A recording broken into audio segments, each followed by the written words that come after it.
Have you ever felt a burden on your shoulders? Not because of what you carry, but because of the efforts you've made that went unrecognized?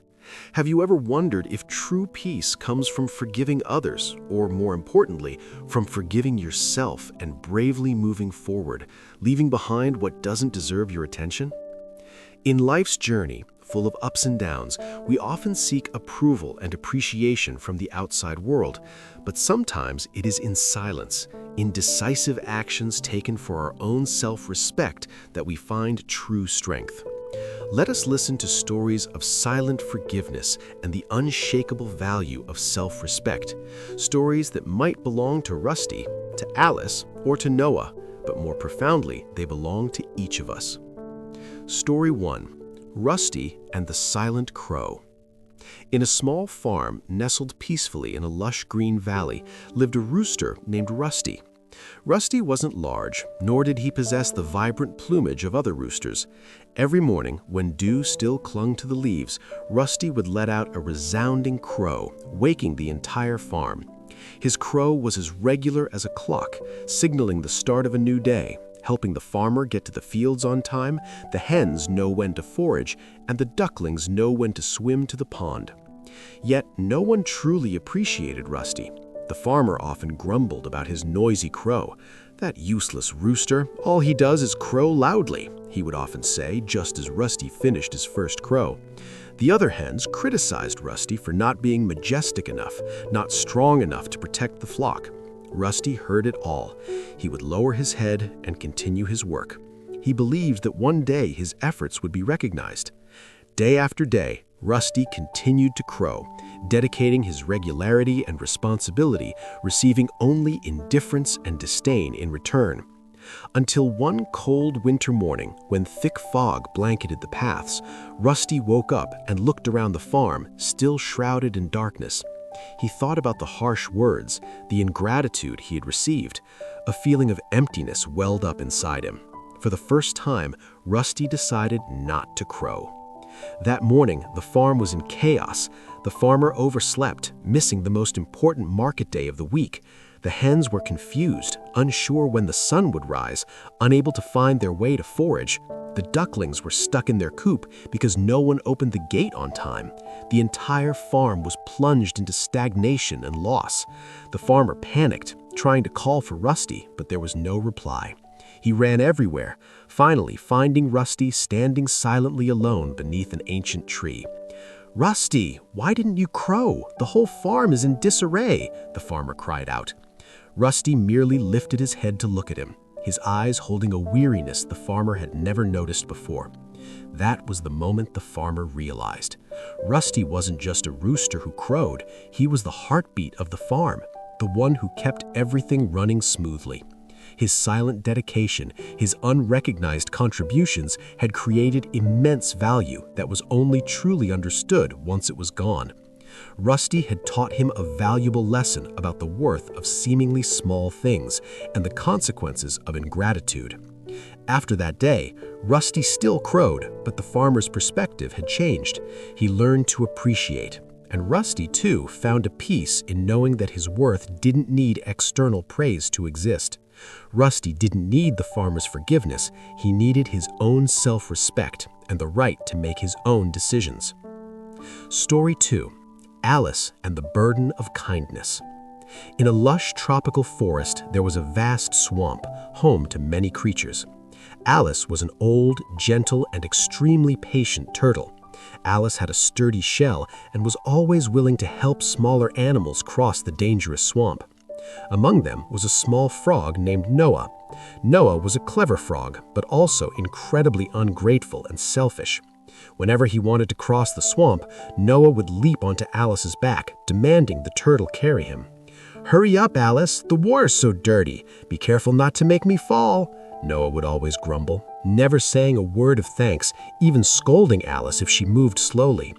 Alice always remained silent, patiently carrying Noah, navigating slippery moss, obstructive aquatic plants, and lurking large fish. Day after day, Noah turned Alice into his personal transportation. The burden on Alice's back wasn't just Noah's weight, but also the weight of ingratitude and harsh words. Though the turtle always kept silent and tried to endure, Alice's kindness gradually eroded. She felt tired, not from the long journey, but from the feeling of being exploited and disrespected. Her spirit grew heavy. One afternoon, as the sun began to set, Alice was again carrying Noah across the swamp. Noah was still complaining about the cold water and Alice's slow pace. Suddenly, Alice stopped. She slowly lowered herself onto a flat, dry rock, beautifully covered in green moss in the middle of the swamp. It was a safe spot, with small wildflowers blooming and a gentle breeze caressing it. Alice gently tilted her shell, allowing Noah to slide off. "Alice, what are you doing? Why are you stopping here?" Noah cried out. Alice turned her head to look at Noah. Her eyes no longer showed resignation, but instead a calm serenity. "Noah, this is a beautiful and safe place. You can wait here until you find your own way or jump across the rest of the swamp yourself." Noah was astonished. "Are you going to abandon me here? Aren't you going to carry me anymore?" Alice gently shook her head. "It's not that I'm abandoning you. I am simply choosing the burdens I wish to carry on my back, and I've realized I cannot continue to carry the burden of ingratitude and endless expectations." With that, Alice turned her back and continued her journey. She wasn't angry, nor did she hold any resentment. She had simply made a decision. As Alice moved on, she felt a strange lightness, not just because Noah was no longer on her back, but also because she had forgiven herself for allowing others to exploit her kindness for too long. She had chosen to let go of a burden that wasn't hers to carry, and that brought a profound sense of peace. Alice understood that kindness needed to be placed wisely, and self-respect was the guiding principle for all her actions. Story 3. Nico and the Closed Door.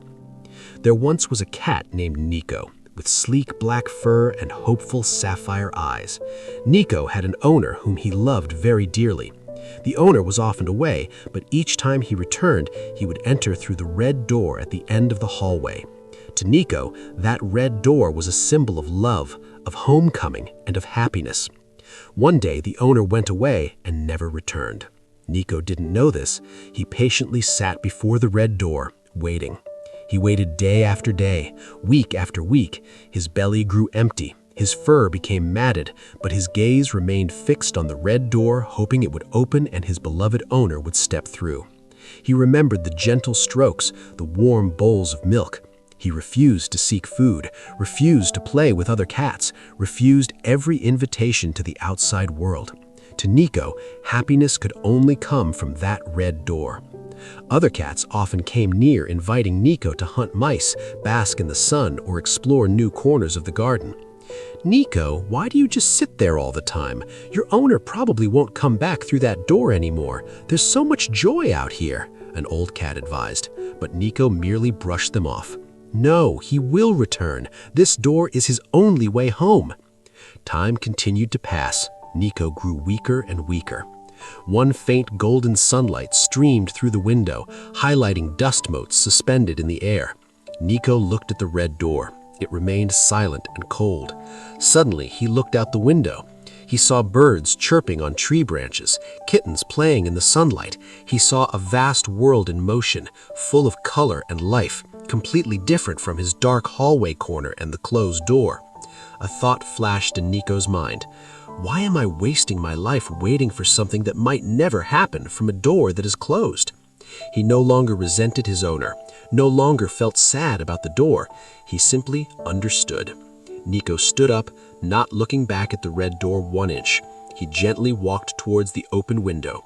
He jumped outside, breathing in the fresh air and feeling the warm sunlight on his scrawny fur. Nico didn't forget his old owner, but he had abandoned the futile hope tied to the red door. He had chosen to seek his own happiness in the vast world awaiting him.